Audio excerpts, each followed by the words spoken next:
Boa noite a todos e a todas. É uma alegria poder estar aqui. Quando o pastor Martin chegou aqui, eu pensei que talvez fosse necessário fazer aquilo que Moisés teve que fazer quando desceu do monte Sinai, colocar véus para que o resplendor não fosse tão grande assim, barbas brancas, cabelos brancos, ou aqueles que ainda restam em nós aqui. Caminhamos já há muito tempo juntos em diversos empreendimentos aí na fé e no trabalho de Deus. É uma alegria poder encontrar irmãos aqui essa noite que não vi há algum tempo. Eu sou Stephen Kirchner, como já foi apresentado. Eu não sou estrangeiro, não. Alguns até poderiam pensar, ele deve ser argentino. Não sou argentino, né? Mas eu tenho uma irmã chamada Cristina, por incrível que pareça. Ela, inclusive, esteve na Argentina no ano passado, e quando passou pela fronteira, foi de carro, né?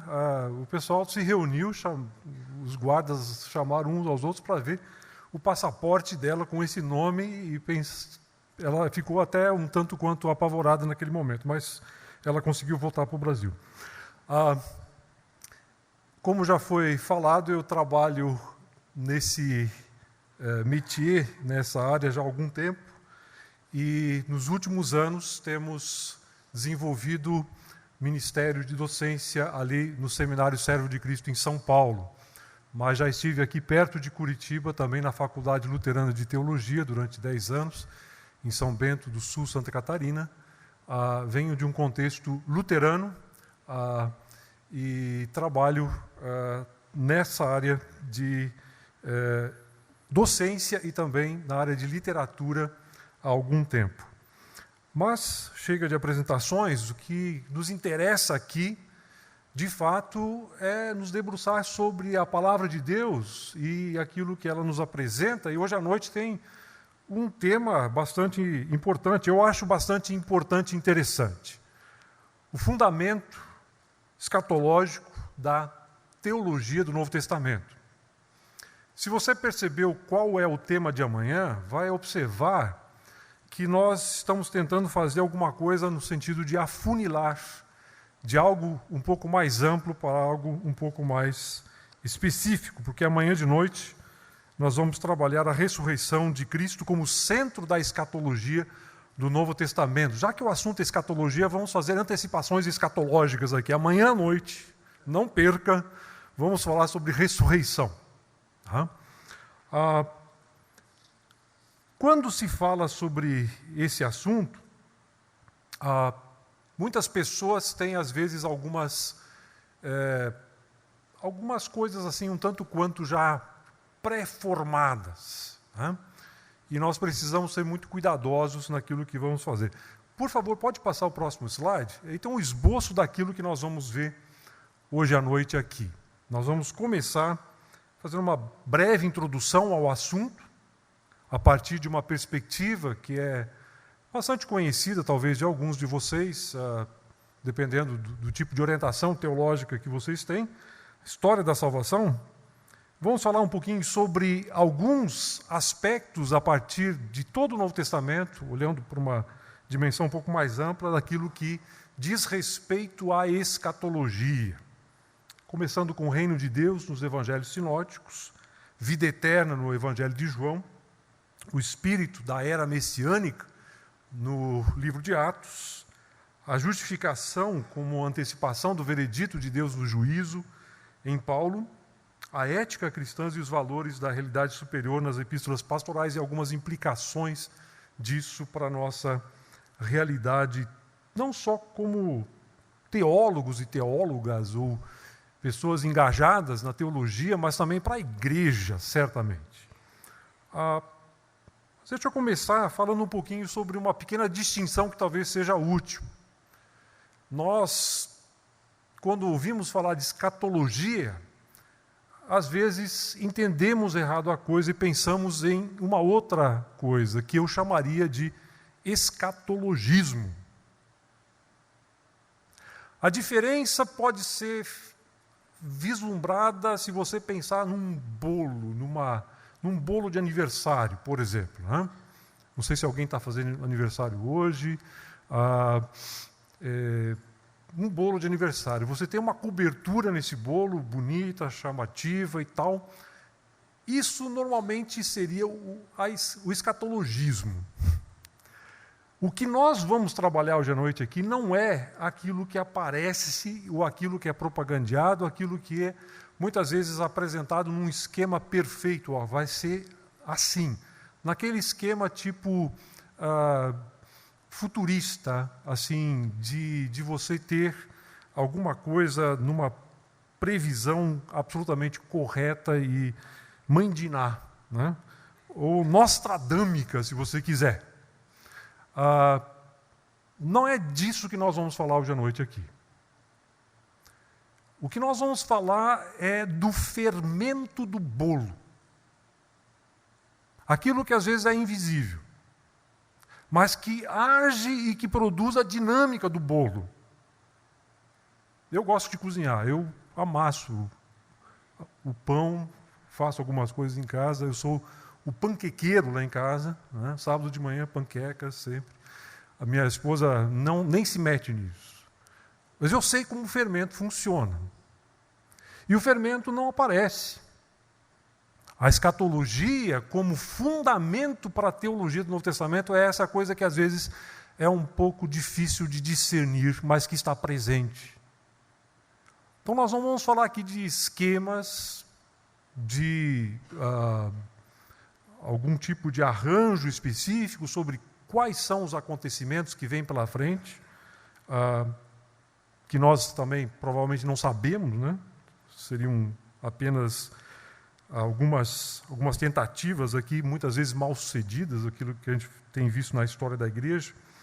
Então, o que nós vamos falar aqui é de escatologia, não é de escatologismo.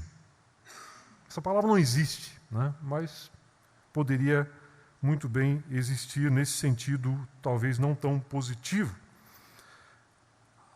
Eu sou de uma época em que eu comecei a estudar teologia, a gente estava conversando aqui com o pastor Juarez, até temos algumas coisas aí, uma certa proximidade nos meus primeiros anos no Palavra da Vida, ele também depois lá no Seminário Presbiteriano em Campinas, a gente fazia jogos de futebol apoteóticos entre essas duas instituições, e naquela época havia uma certa efervescência escatológica no ar, nos anos 70.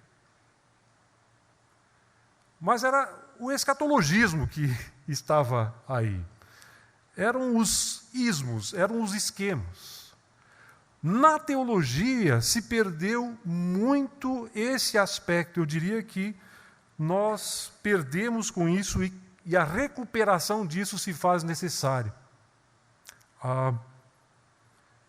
Eu vou citar aqui 2 autores que trabalharam um pouco nessa dimensão de recuperação da escatologia como fundamento para a teologia do Novo Testamento. Um deles é Wolfhard Pannenberg, um teólogo alemão, que escreveu sobre a teologia a partir dessa perspectiva escatológica. A teologia que o Novo Testamento tem, que apresenta, vem de uma dimensão escatológica presente na história de Israel, que vai atingir o seu clímax em Jesus Cristo e dali em diante prossegue a história da salvação. Ele, na teologia sistemática, certamente trabalhou muito bem esse assunto. Mas eu quero também falar de um outro teólogo,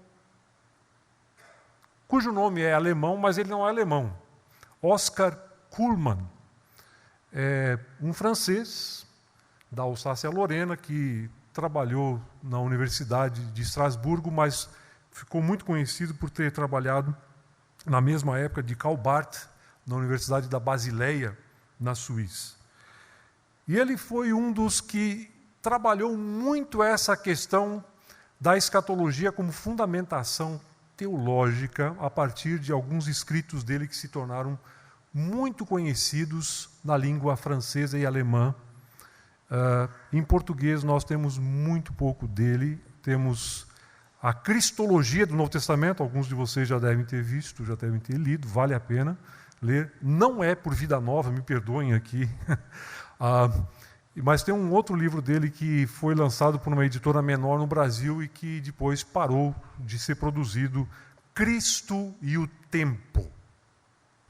Eu quero passar agora um slide, por favor, nosso amigo aí, que vai mostrar um pouquinho do desenvolvimento que ele arquiteta nesse livro sobre essa questão da história da salvação e do aspecto escatológico por trás disso. Ele começa falando sobre criação. A Bíblia, obviamente, começa assim. Da criação, passa a falar sobre a humanidade. Perdoem ali os defeitos técnicos, né? Não são efeitos especiais, são defeitos, aí tem algumas coisinhas fora de lugar.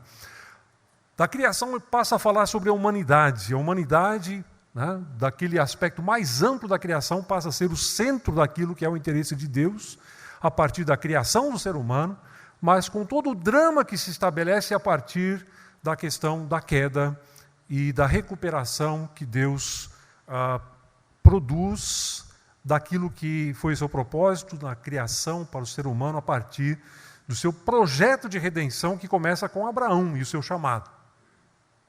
Dali nós vamos para Israel. Israel, no Antigo Testamento, ao contrário daquilo que algumas pessoas imaginam, não é o clubinho de Deus. É para ser o instrumento de Deus para a redenção e para levar a redenção de Deus para a humanidade.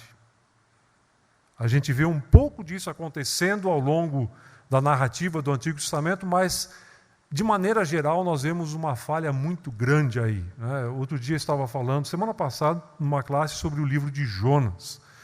Jonas mostra claramente a falência de Israel nesse propósito de ser instrumento de Deus para a redenção da humanidade e das nações.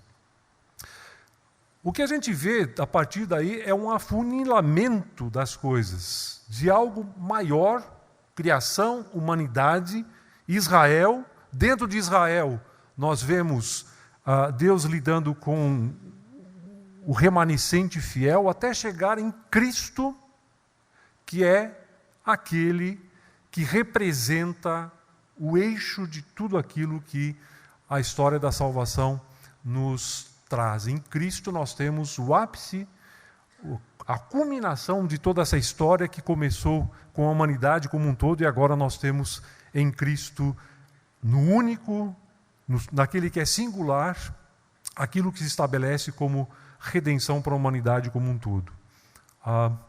Da multiplicidade para o singular. E dali em diante você vê o desenvolvimento que vai para o outro lado. Pode continuar. Igreja, a partir de um pequeno núcleo ao redor de Jesus, ele reconstitui o povo de Deus. Ele chama 12 apóstolos, não é um número aleatório, né? Ele não chamou 11 para jogar num time de futebol e pôs um de reserva. Tem a ver com a história de Israel, tem a ver com a história da salvação, que agora tem a reconstituição do povo de Deus em redor de Jesus Cristo. Ele vive a experiência de Israel, ele vive o Israel que é vitorioso, em contraste com aquilo que foi o fracasso no Antigo Testamento, e a partir daí a igreja surge, a igreja é o instrumento de Deus para levar o evangelho para o mundo e reconstituir a humanidade numa nova humanidade. No novo homem em Cristo, na nova criatura. E a partir disso, nós encontramos nas páginas finais, principalmente do Novo Testamento, a nova criação, novos céus e nova terra. Nós temos aí um esquema que fecha com aquilo que a Bíblia apresenta como um todo, de uma maneira muito natural, sem forçar a barra em nenhum lugar. Tendo como o seu aspecto orientador a pessoa, obviamente, de Jesus Cristo, no centro de tudo, mas tendo como referência criação e a escatologia volta àquilo que a criação de Deus estabeleceu no seu propósito, inclusive para o homem, mas também para o cosmos, para o universo como um todo, novos céus e nova terra, como culminação dessa história toda. Então nós temos aí algo bastante interessante que, para mim, pelo menos, é bastante estimulante e me aguça muito essa perspectiva de ver como a Bíblia não é escrita de uma maneira fortuita, alienada de um desenho, de um desígnio da parte de Deus, que tem propósito, que tem algo muito claro em mente. E isso tudo está dentro dessa dimensão que eu chamaria de escatológica. Escatológica nesse sentido mais amplo que nós começamos a falar aqui. Gostaria de que nós olhássemos brevemente para essa questão escatológica a partir do tema que talvez domina de maneira especial os evangelhos sinóticos, que é o reino de Deus. Reino de Deus é uma expressão bastante comum, bastante usada, inclusive em nomes de igrejas, denominações, como nós temos aqui no Brasil. Mas o que é o reino de Deus? O que Jesus veio trabalhando aí com essa temática? Nós temos aí textos como Mateus 4:17 e Marcos 1:14, que nos dizem que a pregação característica de Jesus no início do seu ministério na Galileia foi: o reino de Deus está próximo, arrependam-se. Como sendo um projeto de vida, como sendo alguma coisa capaz de levar as pessoas a uma transformação radical. O arrependimento é um chamado à transformação, sem dúvida nenhuma. Mas tudo isso não é algo que surgiu do nada. A gente às vezes lê o Novo Testamento, os evangelhos sinóticos, e pensa, puxa vida, mas tem tanta coisa que parece que não tem muita conexão com o Antigo Testamento. Onde é que tem reino de Deus no Antigo Testamento? Quase que não aparece a expressão. E, de fato, não aparece muitas vezes, né? O Basileia do Novo Testamento, no Antigo Testamento, Malkut, na língua hebraica. Vocês que estão fazendo aí, né, as disciplinas de grego e hebraico, só para desenferrujar um pouquinho, né? Ou aqueles que já fizeram, são expressões que aparecem aqui e ali, mas não da mesma maneira em que Jesus usou nos evangelhos, mas os conceitos estão ali presentes. O reino de Deus não é uma extensão territorial, embora esteja ligada com a função e a instrumentalidade de Israel dentro do propósito de Deus. Muitas vezes as pessoas confundem isso, e os próprios judeus fizeram isso muitas vezes. Reino de Deus é o quê? É o reino de Davi, que vai desde o Eufrates até o grande mar, e desde o norte, na Síria, até o Neguev, no sul. Isso é o reino de Deus, mas a gente lê os Salmos, que o Senhor reina sobre as nações. A gente lê os Salmos, como os 96, que diz que Deus reina e as nações estão estabelecidas e elas tremem diante dele. Reino de Deus não é uma extensão territorial, embora também possa sê-lo. O reino de Deus é o domínio de Deus. É o exercício da sua soberania. É quando Deus faz as coisas dentro daquilo que é o seu propósito, o seu desígnio, e as pessoas obedecem àquilo que Deus estabelece. A pregação de Jesus sobre o reino de Deus tem a ver com essa perspectiva, muito mais do que com a ideia geográfica ou territorial de reino. Por isso, ele é capaz de dizer que o reino de Deus está chegando cada vez mais perto, e chegou com ele.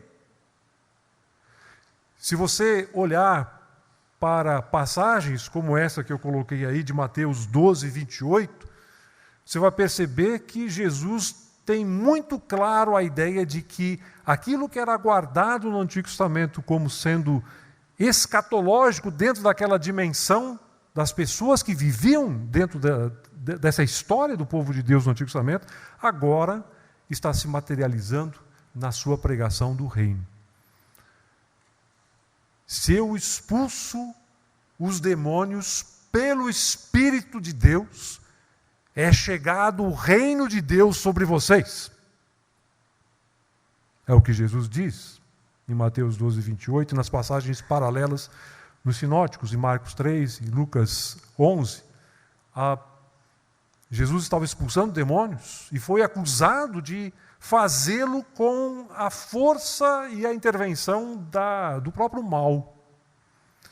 E Jesus fala, respondendo a esses, que primeiramente é uma coisa completamente irracional, ilógica dizer uma coisa dessa. Satanás não vai dar um tiro no próprio pé.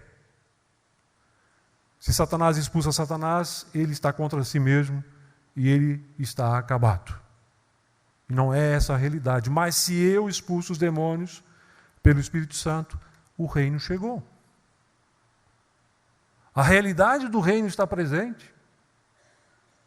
A realidade do reino, que também é expressa em outras passagens, como Lucas 17, 20, 21, em que pedem um sinal do reino e Jesus diz: o reino de Deus está entre vocês. Uma passagem que muitas vezes é lida de uma forma, às vezes traduzida de uma forma talvez deficiente, dizendo que o reino de Deus está em vocês, quando na realidade Jesus, falando com os fariseus, jamais diria uma coisa dessa. O reino de Deus dentro dos fariseus. Os fariseus, embora houvesse alguns que fossem e que se tornassem discípulos de Jesus, aparentemente, Nicodemos e outros, eles certamente não se submetiam àquilo que eram os princípios e a constituição do reino de Deus, conforme Jesus Cristo apresentou. Mas o que nos interessa é essa realidade de que o reino se concretiza. O domínio de Deus invadindo um mundo que foi usurpado pelo mal. Um mundo que é dominado pelas forças do mal, mas que está nessa condição por causa do pecado humano, está sendo libertado dessa condição quando Jesus intervém. E isso é escatológico. O expulsar os demônios é uma manifestação escatológica do reino. É claro que a gente está falando aqui do ministério de Jesus, né? Não entendam isso de uma maneira, talvez, um tanto quanto geral. Nós estamos aqui falando do ministério de Jesus, mais especificamente. Mas o reino de Deus também tem uma dimensão futura, e aquilo que a oração dominical, a oração do Senhor nos apresenta como sendo uma das petições importantes, demonstra claramente isso. Venha o teu reino. Seja feita a tua vontade, assim na terra como é no céu. O fazer a vontade de Deus na terra, como ela é feita no céu, é estar na dimensão desse reino. Mas essa vontade ainda não é plenamente feita aqui nesse mundo. Por isso tem uma dimensão futura para aquilo que Jesus fala sobre o reino de Deus. Mas ao mesmo tempo está presente. O reino é aqui, é já, mas ainda não. Você já ouviu falar sobre isso ou ainda não? É uma das expressões clássicas para se falar sobre essa questão dessa tensão escatológica que existe no Novo Testamento. E particularmente nesse assunto do reino de Deus. É um assunto tão amplo e tão vasto que eu nem ouso aqui entrar em muitos detalhes, a não ser esses que dizem respeito a essa questão. Mas eu gostaria de citar ainda, no final dessa parte aqui sobre o reino, aquilo que o George Eldon Ladd apresenta no seu livro Teologia do Novo Testamento, como os dois momentos do reino: cumprimento com aquilo que Jesus veio realizar e consumação como alguma coisa que ainda é futura. Mas aquilo que Jesus já fez é cumprimento de expectativas, é a realização escatológica de alguma coisa que era prevista. Então, ao mesmo tempo, você tem, naquilo que Jesus faz, o cumprimento escatológico de alguma coisa que era aguardada e ainda uma consumação disso no futuro, que ainda não aconteceu e não veio, que é ligado com a sua segunda vinda, com a sua volta para esse mundo, para completar a obra que ele iniciou há 2000 anos atrás. Então nós temos aí um dualismo horizontal. Cumprimento dentro da trajetória de Jesus, naquilo que ele fez no seu ministério, mas o consumação numa linha mais adiante, em que nós não conhecemos ainda, mas sabemos que está mais adiante e que vem esse momento. É interessante que, quando nós olhamos para o ambiente do Novo Testamento, havia o ressurgimento do platonismo como filosofia vigente no primeiro século, final do primeiro século, de maneira especial, dali em diante. E há, no platonismo, o dualismo vertical entre aquilo que é matéria, aquilo que é terreno, aquilo que é carne, aquilo que é ser humano, e aquilo que é o espírito, aquilo que é a realidade fora daquilo que é material. O gnosticismo, mais tarde, tentou juntar isso com o cristianismo. Surgiram coisas como, por exemplo, o Evangelho de Judas, né? Em que uma versão um tanto quanto estranha do Evangelho que nós conhecemos, de repente aparece, que é a ideia de que Judas prestou um grande favor para Jesus, porque ele, como diz textualmente o Evangelho de Judas, ele o libertou do homem que o veste. Não era do estilista que vestia Jesus, obviamente, né? Ele está falando do corpo humano. Né? Então Jesus, dentro do gnosticismo, se liberta do corpo indo para a cruz. E aí o espírito ascende aos aéons, aos níveis superiores. É mais ou menos a mesma coisa que Sócrates disse quando estava morrendo, tomando a cicuta lá para os seus discípulos, de que ele deixava a prisão desse corpo para ir para o mundo do espírito. Espírito aí não entenda no sentido bíblico, evidentemente. Então, esse dualismo que nós temos no Novo Testamento não é esse dualismo vertical da filosofia platônica, mas é um dualismo horizontal, cumprimento, consumação, na linha do tempo, dentro daquilo que é o programa de Deus. Passamos adiante para o Evangelho de João, a presença da vida eterna na era presente. Você sabe muito bem que o Evangelho de João não apresenta as coisas sobre Jesus da mesma maneira que os sinóticos.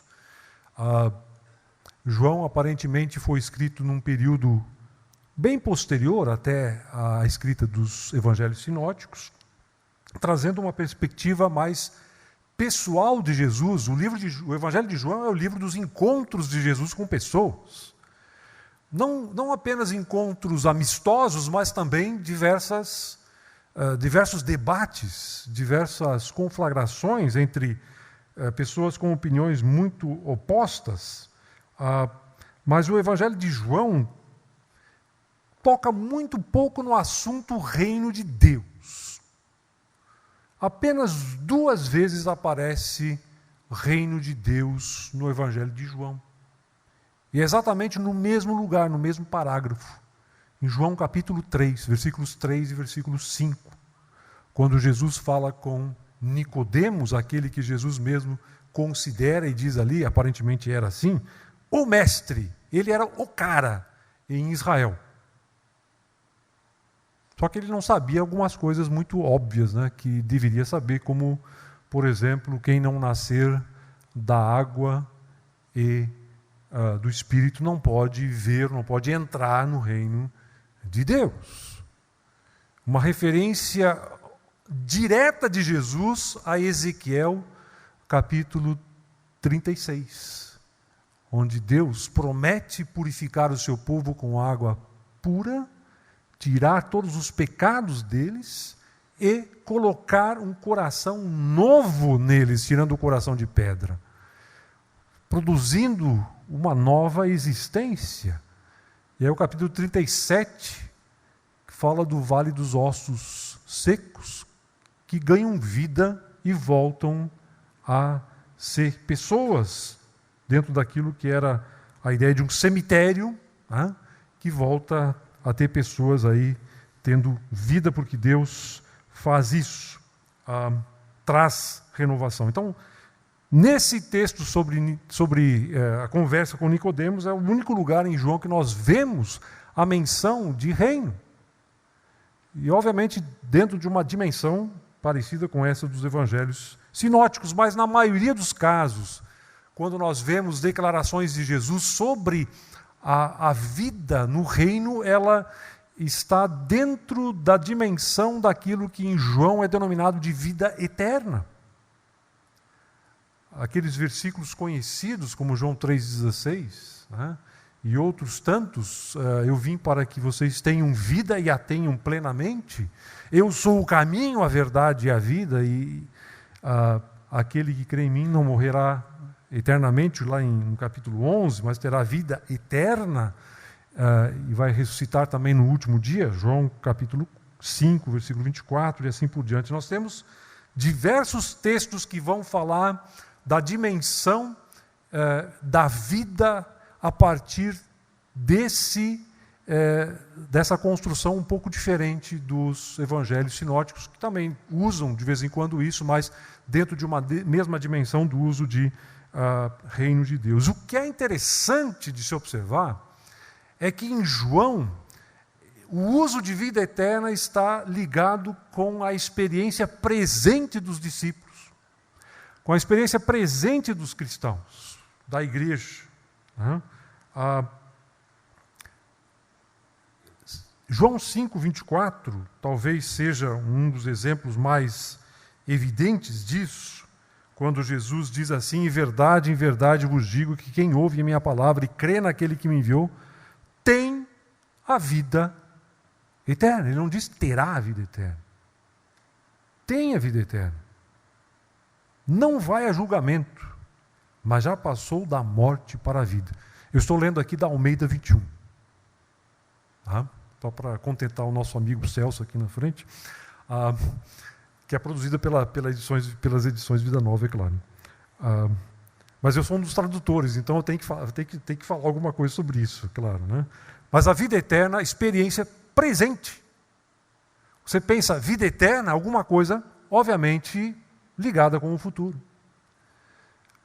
João é tão insistente no uso dessa expressão para a realidade presente dos cristãos, dos crentes, que teólogos chegaram a desenvolver a ideia, como foi o Charles Dodds na Inglaterra, de que o João está falando de uma escatologia unicamente realizada, uma escatologia que não tem futuro. É até estranho dizer isso, né? Uma escatologia que não tenha futuro, né? Que se realiza plenamente no presente, cuja linguagem é apenas evocativa do agir crucial, bastante intenso de Deus na realidade presente. Eu creio que o Dodd não está de todo errado ao falar isso, porque João, de fato, dá uma ênfase muito grande nesse aspecto da experiência do cristão, daquilo que é futuro na realidade atual. Como Paulo também faz de outra maneira depois, como nós vamos ver daqui a pouco. Mas certamente João também tem ênfase no aspecto futurista. Nesse mesmo texto que eu acabei de ler aqui,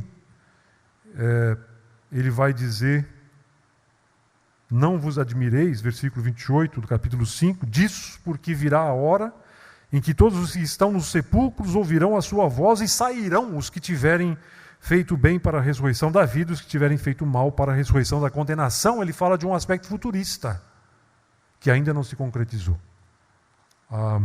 Mas ele destaca, sem dúvida nenhuma, a questão da realização das expectativas escatológicas para o presente da vida dos discípulos de Jesus, da nossa vida. O grande problema é que às vezes a gente só pensa nessa ideia como se fosse um cheque pré-datado. Você costuma dar cheques pré-datados? É uma prática bem brasileira essa. O cheque pré-datado significa que ele tem valor só de uma determinada época em diante, né? Isso se a pessoa que está recebendo quiser, é claro, né? Mas a ideia que muitos têm sobre essa questão da vida eterna, o conceito de vida eterna em João é mais ou menos esse. Eu já ganhei um cheque pré-datado, deixando muito claro que eu vou experimentar a vida eterna no futuro. Está garantido. Deus assinou o cheque. João não diz isso. A perspectiva de João é de que aquilo que é futuro é também realidade atual. O autor da Epístola aos Hebreus diz alguma coisa que é muito parecida com essa perspectiva de João, lá no capítulo 5, quando ele diz, capítulo 6, quando ele diz sobre aqueles que experimentaram os poderes da era vindoura. E em Cristo nós temos essa realidade, como João nos apresenta. Mas tem outra coisa que eu gostaria de salientar aqui ainda, terminando essa parte de João, que é a questão do Espírito. Lá em João 4, 23 e 24, passagem que é muito citada, principalmente como preâmbulo para o momento de louvor nos cultos. Agora vamos adorar a Deus em espírito e em verdade. Né? Às vezes, num contexto correto, mas às vezes também não tão correto assim dentro daquilo que é a perspectiva de João aqui no Evangelho. Versículo 23, mas virá a hora, e de fato chegou, em que os verdadeiros adoradores adorarão o Pai no Espírito e em verdade, porque são estes os adoradores que o Pai procura. Deus é Espírito. E é necessário que os que o adorem em espírito e em verdade. Se você tem a Almeida 21 na sua mão, você vai ver que Espírito está em letra maiúscula. A NVI colocou Espírito em letra minúscula, mais uma nota de rodapé com Espírito em letra maiúscula. Qual é a diferença entre maiúsculo e minúsculo? É o Espírito Santo ou o Espírito humano. No grego, tanto faz. Pneuma, ou está escrito tudo com letra maiúscula nos cópias de minúsculos, ou então está tudo em letras maiúsculas, os chamados unciais. É uma decisão dos tradutores e dos estudiosos. Eu creio que o que Jesus quis dizer aqui é Espírito com letra maiúscula. Ele não está simplesmente dizendo, vocês vão adorar a Deus internamente. É claro que isso tem uma certa verdade. Ele acabou de dizer para a mulher samaritana que não é nem em Jerusalém, nem em Gerizim, que os seus adoradores, os adoradores de Deus, iriam adorá-lo, mas, de fato, adorarem em espírito e em verdade. Tem esse aspecto, claro, interior, que nós prezamos e achamos importante, mas é muito mais importante no contexto de João perceber que é pelo Espírito Santo que essa realidade se torna concreta. Adorar a Deus acontece a não ser pela intervenção do Espírito Santo de Deus. O Espírito que conduz à verdade. Se você ler o texto lá do capítulo 16, a gente vai pular uns textos aí, você pode ler depois se quiser os outros. No capítulo 16, versículo 12 e 13, você lê Jesus no discurso com os seus discípulos na última noite, antes de ele ser morto, no dia seguinte. Ele diz assim: ainda tenho muito que vos dizer, mas não podeis suportá-lo agora. Quando, porém, vier o Espírito da verdade, ele vos conduzirá a toda a verdade. E não falará de si mesmo, mas dirá o que tiver ouvido e vos anunciará as coisas que hão de vir. O Espírito da verdade. Adorar a Deus em espírito e em verdade é isso. É a partir dessa intervenção de Deus em nós mesmos pelo Espírito Santo, que nos remete para a verdade, que é o próprio Jesus, é aquilo que ele diz, aquilo que ele mesmo apresenta como palavra, mas a sua própria pessoa. Eu sou o caminho, a verdade e a vida. Vocês conhecerão a verdade libertará vocês. Então, em João, nós temos, além dessa questão da vida eterna, a própria expectativa e a presença do Espírito Santo como sendo aquilo que estabelece essa conexão escatológica. Por que eu estou falando de escatologia em relação ao Espírito Santo? Por uma razão muito simples e que muitas vezes é negligenciada. Vocês todos que são estudantes de teologia já sabem disso muito bem. O Antigo Testamento termina, o último profeta falou, e você tem um certo hiato profético. Até a época do Novo Testamento, quando surge João Batista e quando vem Jesus, e Jesus, cheio do Espírito Santo, fala sobre o Espírito Santo, que ele é aquele que tem o Espírito e é capaz de conceder o Espírito. João, inclusive, predisse isso, né? Ele vos batizará com o Espírito Santo. Então nós temos aí um hiato profético. É claro que o Espírito Santo continuou agindo durante esse período, mas não da forma que ele agia antes, com a mesma intensidade, do jeito que depois ele começou a agir na pessoa de Jesus Cristo e na igreja. Então, quando se fala do Espírito Santo no Novo Testamento, se fala de alguma coisa que é escatológica. Se fala de uma intervenção de Deus que agora remete para a expectativa do tempo do fim. Nós vamos falar um pouquinho mais sobre isso aí no livro de Atos, mas eu só queria terminar essa parte de João só salientando o texto do capítulo 7, a visita de Jesus a Jerusalém por ocasião da festa dos tabernáculos, quando os seus irmãos queriam que ele se apresentasse, se manifestasse, se tornasse mais conhecido. Os irmãos de Jesus achavam que ele deveria se tornar realmente uma celebridade, né? Vai lá e se mostre. E Jesus não fez isso, mas ele foi secretamente depois, né? E aí ele falou com algumas pessoas e ele disse, no versículo 37, no último dia da festa, o dia mais importante, Jesus se colocou em pé e exclamou: se alguém tem sede, venha a mim e beba. Como diz a Escritura, rios de água viva correrão no interior de quem crê em mim. Ele disse isso referindo-se ao Espírito que os que nele crescem haveriam de receber, porque o Espírito ainda não havia sido dado, pois Jesus ainda não fora glorificado. Em espírito e em verdade, é dessa maneira que adorarão o Pai, mas ainda tem que cumprir algumas etapas para que isso aconteça. A glorificação de Jesus inclui a cruz, tá? Inclui, dentro do contexto de João, a cruz, que é um assunto, obviamente, interessante, essa perspectiva da cruz como glorificação também.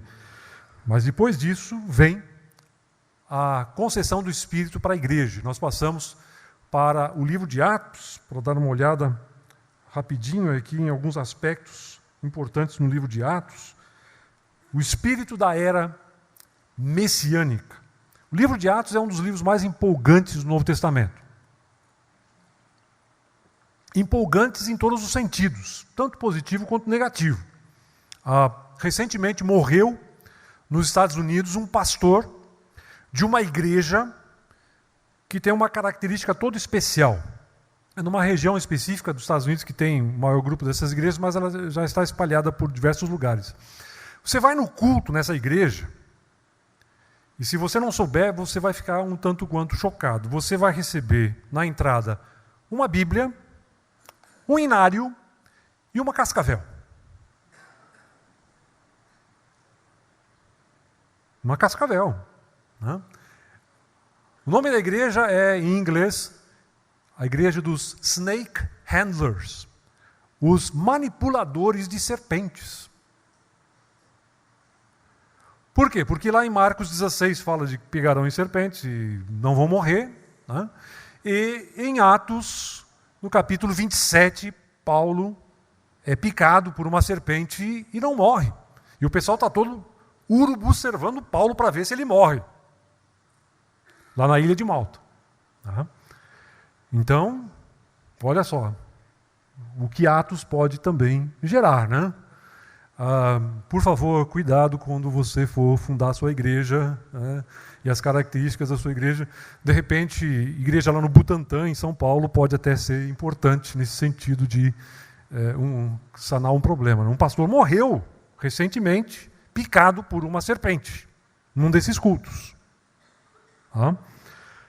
Mas, é claro, o livro de Atos, falando agora positivamente, é muito empolgante porque nós vemos a expansão inicial da igreja para aquilo que se tornou em poucas décadas, uma religião mundial de algo que era um clubinho, de alguns poucos que seguiam um mestre um tanto quanto excêntrico lá da Galileia. O livro de Atos é fascinante nesse sentido, de como nós vemos o agir de Deus levando as pessoas no mundo mediterrâneo da época, no mundo do Império Romano, a conhecer a Cristo e o Evangelho de Jesus Cristo. Mas o livro de Atos, ele tem essa dimensão escatológica também. E aí você pode até pensar, puxa, encontrar escatologia em Atos, que fala da história da igreja, lá no começo, esse cara aí, esse Kirchner aí, está exagerando. Não. Talvez Lucas esteja exagerando, eu não. Porque se você lê aquilo que ele apresenta no começo do seu discurso, por ocasião do dia de Pentecoste, você vai encontrar aí uma clara alusão e citação àquilo que era a expectativa escatológica. Pedro levanta-se lá no capítulo 2, diante do povo que está ouvindo ali, os judeus que estão ouvindo, os judeus que vêm de outros lugares falando em línguas estranhas, e aí eles ficam surpresos com isso, acham que esse pessoal tomou uma grande bebedeira, e aí o Pedro fala a partir do versículo 16: mas isto é o que havia sido falado pelo profeta Joel, e acontecerá nos últimos dias, diz o Senhor, que derramarei do meu espírito sobre todas as pessoas, sobre toda a carne. E os vossos filhos e as vossas filhas profetizarão, os vossos jovens terão visões, os vossos velhos terão sonhos e assim por diante. Eu acho tão curioso que diz aqui que os velhos terão sonhos e os jovens terão visões. Geralmente a gente pensa no contrário, né? Eu que estou ficando mais velho agora, eu não tenho mais muitos sonhos, não. Meus sonhos são visionários mais, né? E aqui está dizendo que os velhos terão sonhos e os jovens terão visões, mas isso é outro assunto. O que é interessante observar é que Pedro faz essa conexão com o evento do recebimento do Espírito Santo. Se você olhar o texto lá no Antigo Testamento, em Joel 2, 28, e olhar no hebraico, que é 3:1 em hebraico, você vai perceber que ele não diz nos últimos tempos, nos últimos dias. Simplesmente está assim, depois disso. Septuaginta, versão grega do Antigo Testamento, também não muda. Depois disso. Mas Pedro faz questão de dizer que esse evento do recebimento do Espírito Santo é a manifestação concreta daquilo que foi profetizado por Joel para acontecer nos últimos tempos, nos últimos dias. Novidade, talvez, para alguns de vocês. Nós estamos nos últimos dias, há quase 2000 anos.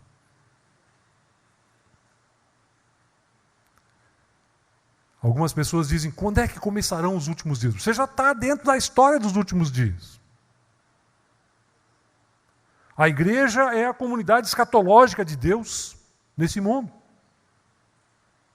A igreja é a assembleia do reino de Deus, do reino universal de Deus e de Jesus Cristo, dos santos dos últimos dias.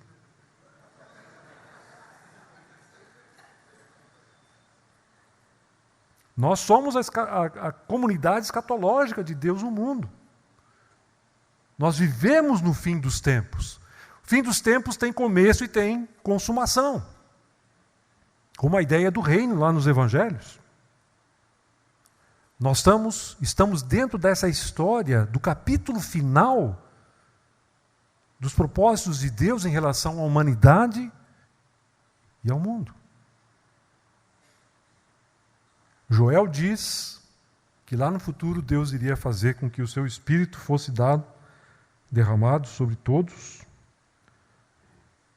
Dia de Pentecoste apresenta isso. Os textos controvertidos que tem aí no livro de Atos, né, que muitas vezes são mencionados para comprovar ou para justificar experiências e outras coisas mais.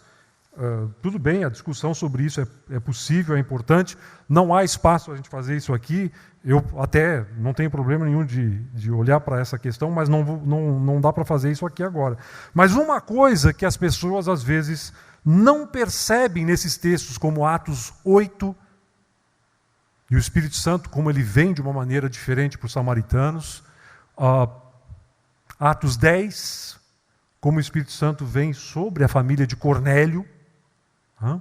O que as pessoas às vezes não percebem nessa discussão toda, que às vezes é uma discussão inútil, é que aí você está vendo acontecer o que começou a acontecer em Atos 2, no dia de Pentecoste. Ali eram os judeus residentes e judeus de fora que receberam o Espírito Santo.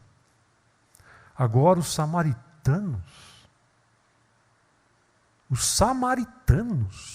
tem a parábola do bom samaritano, lá em Lucas capítulo 10, é interessante, se você ler um pouquinho antes, no capítulo 9 de Lucas, Jesus passando por Samaria, os samaritanos não querendo recebê-lo, João, o discípulo do amor, o discípulo amado, e o seu irmão Tiago, sugerem para Jesus: o Senhor não quer que a gente mande fogo do céu sobre os samaritanos? João, o discípulo do amor. Vamos acabar com essa raça aqui de samaritanos. Capítulo 10, a chamada parábola do bom samaritano. Para o judeu, se é samaritano não pode ser bom, se é bom não pode ser samaritano. Deus quebrando as barreiras pelo Espírito e formando um povo que ele chama de seu, com os samaritanos junto com os judeus. Capítulo 10, os gentios. O capítulo 10 é uma aventura, dá para fazer até uma peça teatral, o pessoal mais jovem aqui que gosta de artes cênicas, de repente, uma encenação de como Pedro reluta para ir na casa de Cornélio. A primeira coisa que Pedro faz quando chega na casa de Cornélio é dizer: eu não deveria estar aqui. Ótima introdução para o sermão.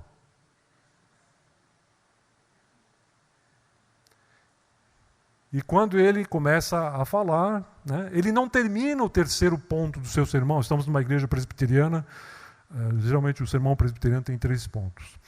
E o Espírito Santo desce sobre os gentios. Que coisa extraordinária nós vemos no livro de Atos.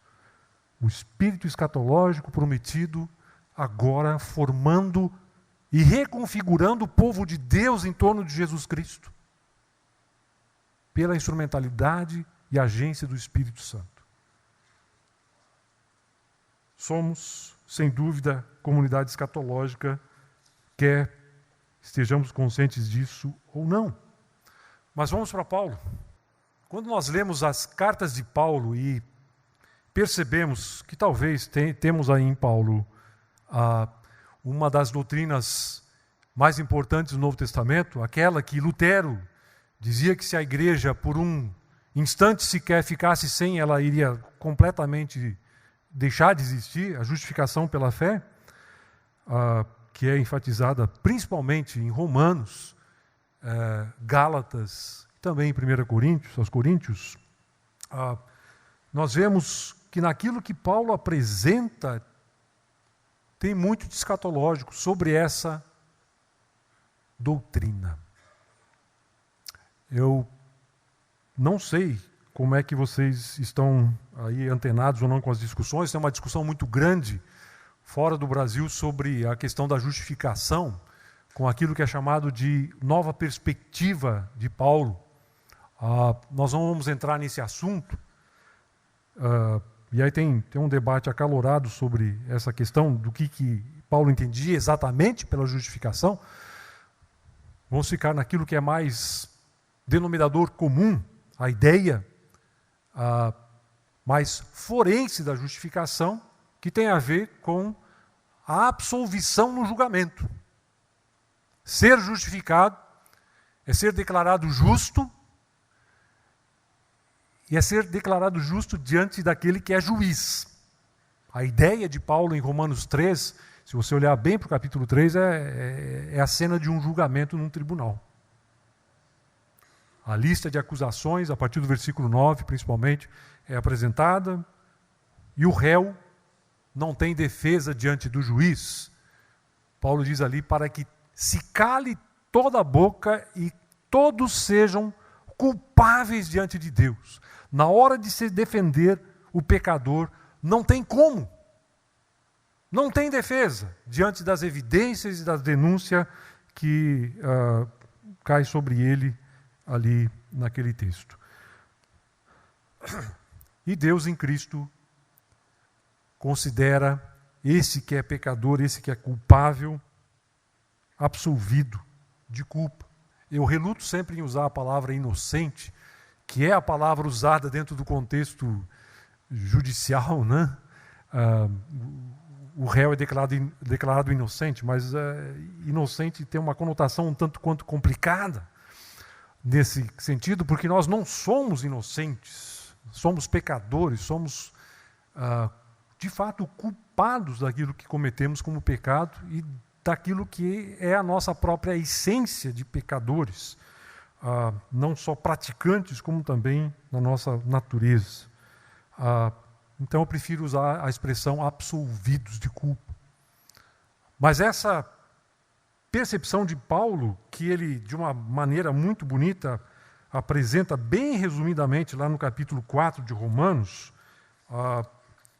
no finalzinho do texto em que ele vai comentar sobre Abraão, e o texto lá de Gênesis 15, 6, Abraão creu e isso lhe foi imputado por justiça, ele diz no versículo 25, do capítulo 4 de Romanos, ele foi entregue à morte por causa das nossas transgressões e ressuscitado para a nossa justificação. Um resumo do Evangelho de Paulo está aí.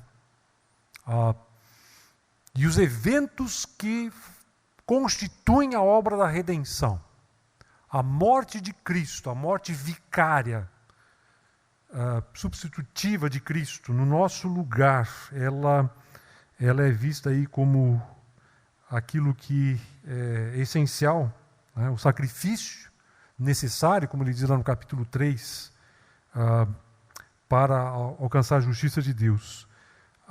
E a sua ressurreição significa que essa morte teve efeito, porque é capaz de produzir vida. Ele ressuscitou para a nossa justificação. O capítulo 6 de Romanos, o começo, vai trabalhar isso de uma maneira notável, chegando aí uma conclusão no meio do capítulo, versículo 11, portanto, considerem-se mortos para o pecado, mas vivos para Deus. A morte e a ressurreição trazendo essas consequências vitais para a experiência do crente, do cristão. Mas uma coisa que eu queria ressaltar aqui é que essa declaração de que nós fomos absolvidos de culpa, lembrando de Romanos 8:1 ainda, né? Não, nenhuma condenação há para aqueles que estão em Cristo, ela é uma declaração escatológica, porque a ideia é a antecipação do veredito de Deus no juízo final para aquele que crê em Cristo. Aquilo que aconteceu com você quando você disse sim para Deus em Cristo, significa diante de Deus que você já compareceu diante dele lá no juízo final e o veredito dele foi: você está absolvido. A justificação é uma antecipação escatológica. É você ouvir aquilo que você deveria ouvir, comparecendo diante de Deus no dia final, já, agora, nessa vida. Por isso a justificação é pela fé. Por isso Paulo reforça isso diversas vezes, principalmente em Romanos. Justificados, pois, mediante a fé, temos shalom, temos paz com Deus. Nós que antes eram inimigos, fomos reconciliados com Ele, fomos tornados pessoas da família de Deus. Então essa dimensão escatológica está presente naquilo que Paulo apresenta sobre a justificação. Quando nós pensamos na nova criação, lá em 2 Coríntios 5,17, se alguém está em Cristo, é nova criação, as coisas antigas já passaram, coisas novas vieram. De novo nós temos essa noção escatológica.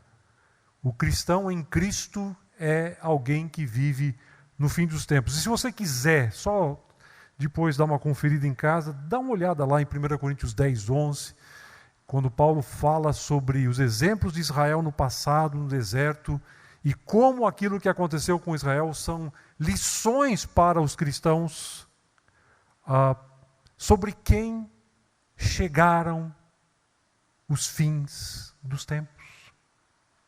A mesma noção que a gente falou agora, que aparece lá em Atos.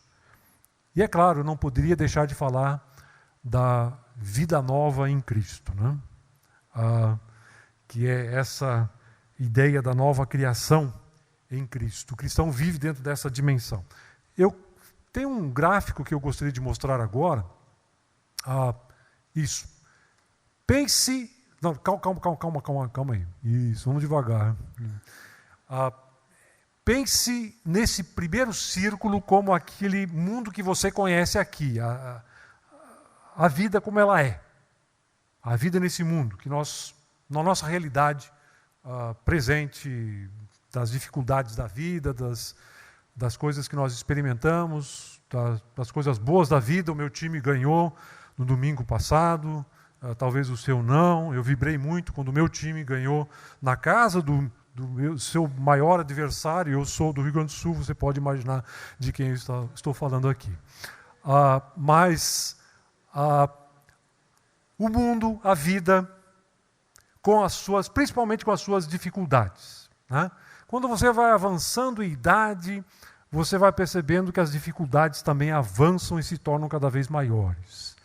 É aquilo que eu estou experimentando também, né? E tem a propaganda enganosa, o pessoal que vive falando da melhor idade.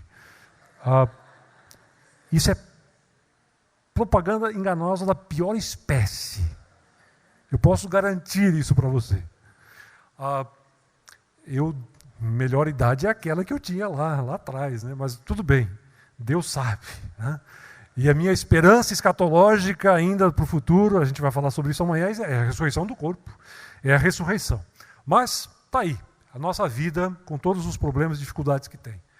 Aí a gente pensa naquilo que tem no futuro, uma coisa mais reluzente, mais dourada, né? A vida que Deus promete em Cristo, a vida da ressurreição, a vida eterna que João fala, que já é uma experiência atual, mas que a gente só saboreia um pouquinho daquilo que é uma coisa muito maior que vem no futuro.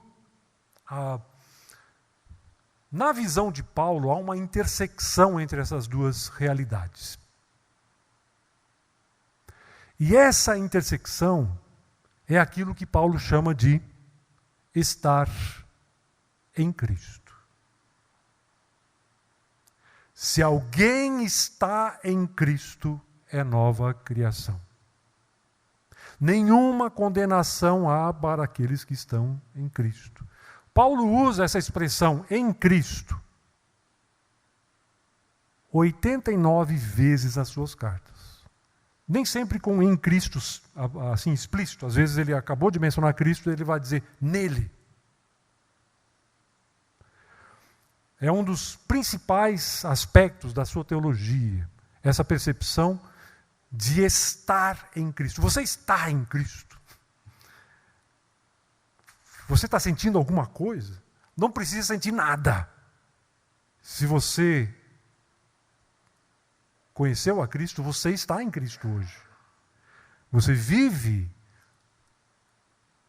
na fronteira entre dois mundos. Você vive nesse mundo aqui, porque a sua existência é aqui nesse mundo, não tem como sair daqui. Mas ao mesmo tempo você já vive a experiência do novo mundo. da nova criação. Numa tensão permanente. A gente, às vezes, se decepciona com a vida, né? Às vezes a gente está assim, em momentos bons e tal, de repente tem uma queda, tem um problema. Ou é tão bom estar entre os irmãos, mas a gente não pode passar 7 dias por semana reunido em igreja. Não tem como. Nós temos que trabalhar, temos que estudar, temos que viver a vida, temos que criar nossos filhos, nos relacionar com as pessoas. Essa é a realidade da vida. Mas dentro dessa realidade da vida como ela é, nós experimentamos a vida do porvir.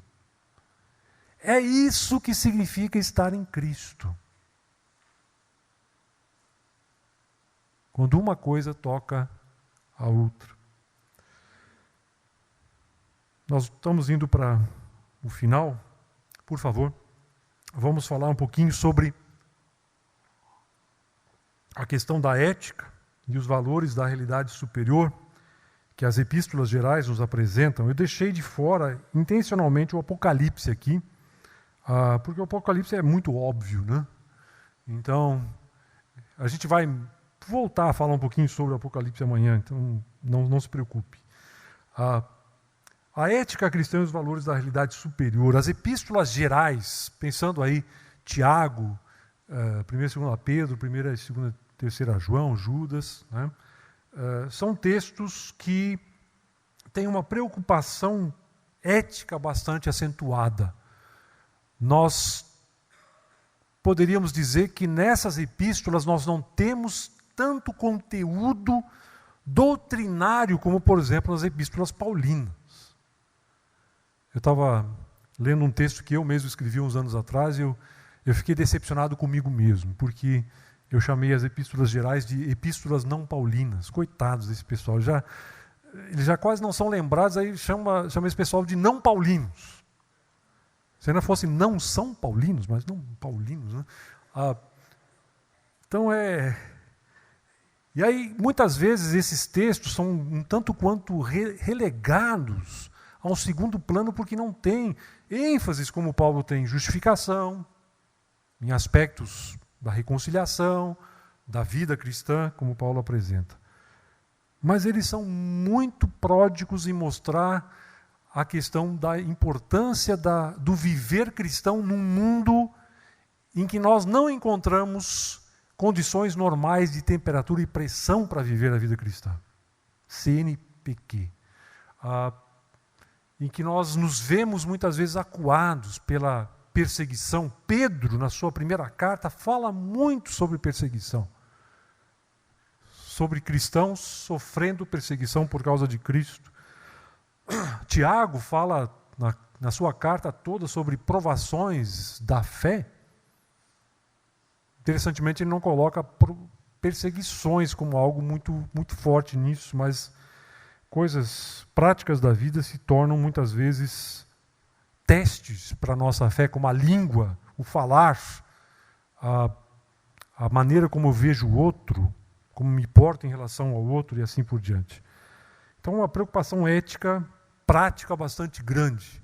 Se você olhar para 1 de Pedro, você vai ver, por exemplo, no capítulo 1, versículo 17, ele falando que nós somos peregrinos. A mesma coisa ele diz no capítulo 2, versículo 11.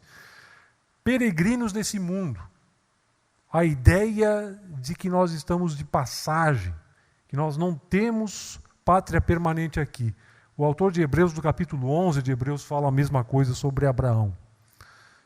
Parece que tem muita gente hoje em dia, dentro do contexto chamado evangélico no Brasil, que resolveu ficar por aqui mesmo. Do jeito que está. Que está bom. Não sei se esse pessoal lê Pedro, a primeira carta de maneira especial, quando ele diz que nós somos peregrinos e forasteiros dentro desse mundo que se apresenta do jeito que ele é. Mais ainda, eu queria ler com vocês rapidinho aqui, de 1 de Pedro, capítulo 4, quando ele comenta sobre como o cristão tem que se portar nesse mundo que não suporta os cristãos. eu não sei se vocês se aperceberam, nós vivemos hoje num mundo pós-cristão. Se você ainda tem aquela ilusão de que o mundo cristianizado do Ocidente é um mundo cristão do jeito que talvez os seus avós falavam, tire o seu cavalo da chuva. O mundo é pós-cristão. Ele é pós-moderno e pós-cristão também. O cristianismo não tem todo aquele cartaz que já teve.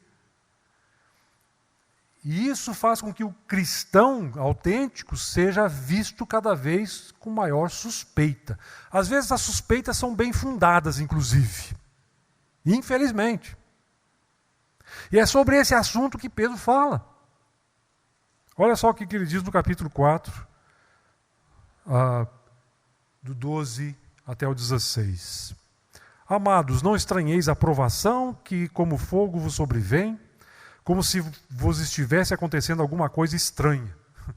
Não estranhem que a coisa é difícil, né?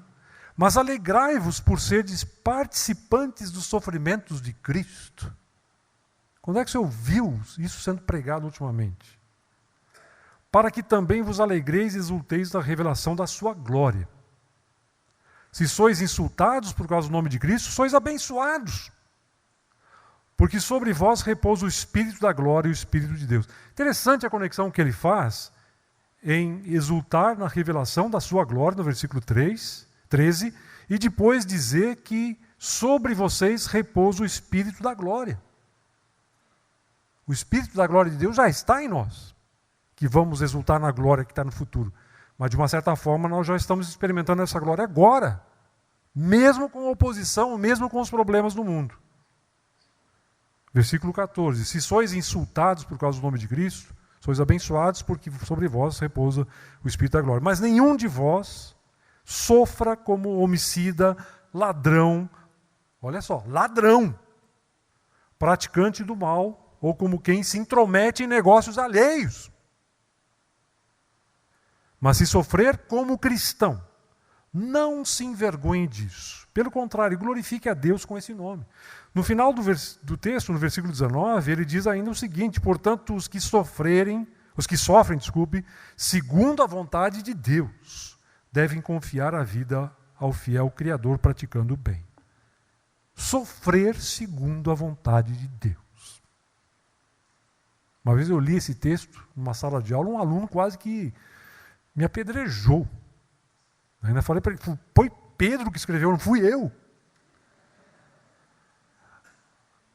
Sofrer segundo a vontade de Deus, mas Deus só quer bênção para a gente.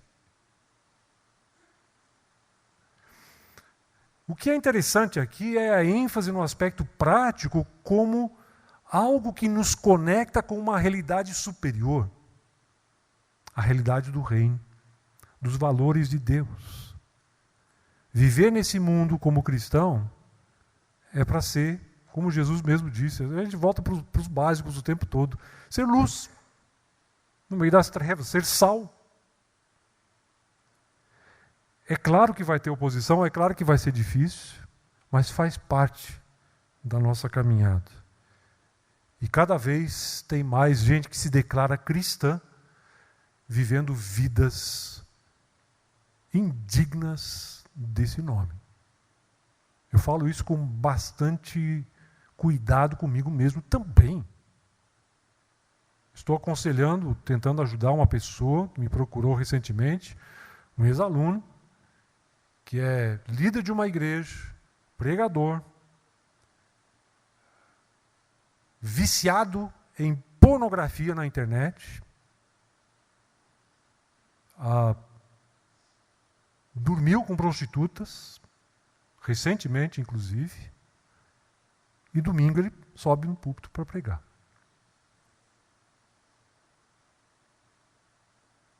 Não pense que isso é raro. Não é.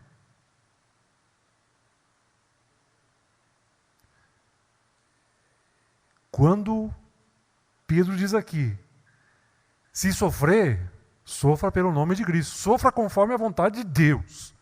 Não sofra como homicida, como quem se intromete em negócios alheios, como ladrão. Significa que nós, nesse mundo, vivemos os valores da era vindoura. Nós somos a comunidade escatológica. Nós temos o Espírito Santo. Os valores superiores precisam reluzir, mesmo na nossa fragilidade e limitação.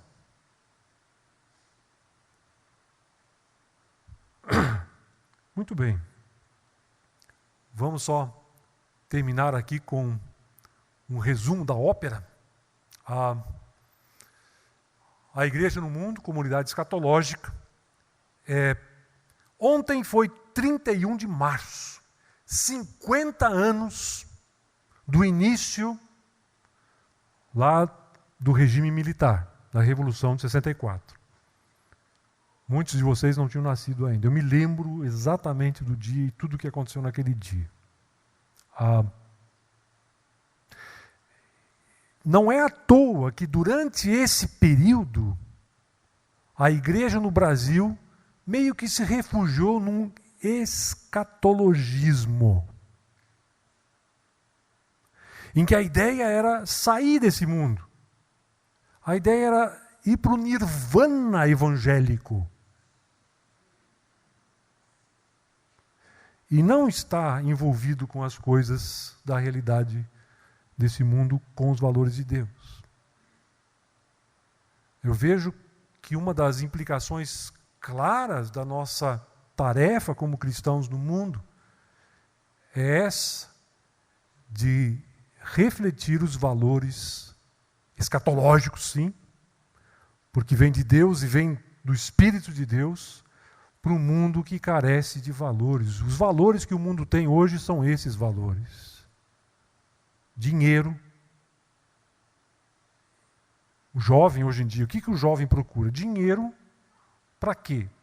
Para ter os prazeres da vida. Hedonismo. Nada diferente daquilo que sempre foi. Os valores morais, os valores éticos, os valores de vida, a estatura moral que deveria, por exemplo, formar e forjar governantes. Quando é que você viu algum grande governante da estatura de alguns do passado, como Churchill, por exemplo, se apresentando no mundo de hoje? No Brasil, então, é uma decepção atrás da outra. E esse é um ano eleitoral. O cristão no mundo, como nova criação, nós temos consciência disso, de sermos nova criação, nova criatura de Deus. Se nós tivéssemos consciência maior disso, acho que faria uma diferença na maneira em que como nós vivemos. Faria uma diferença muito grande como a igreja também vive e atua no mundo, se percebesse a si mesmo como comunidade escatológica. Escatológica por viver os valores de Deus, do Espírito, mas também por viver no fim dos tempos. E a urgência que isso traz. E a ideia de que nós vivemos num mundo que não é reciclado por Deus no sentido de ser jogado no lixo, reciclável, e todo mundo agora vai para o céu. O mundo tem futuro. Porque o Novo Testamento termina como o Antigo começa. Céus e terra. Nova criação. E nós fazemos parte disso. Para muita gente que fica pensando no céu como uma espécie de nirvana, como eu falei antes, é bom estar um pouquinho mais sintonizado. O céu é bem mais embaixo do que você está pensando. É a realidade de Deus renovada. Deus, Apocalipse 21, vai fazer a sua tenda e habitar com os povos, com as nações, com os seres humanos, como ele já veio em Jesus Cristo, e ele promete isso também no futuro. Muito bem. Fundamento escatológico da teologia do Novo Testamento, eu espero que eu pude apresentar alguma coisa que possa servir de alimento para sua alma e para sua mente. Amém.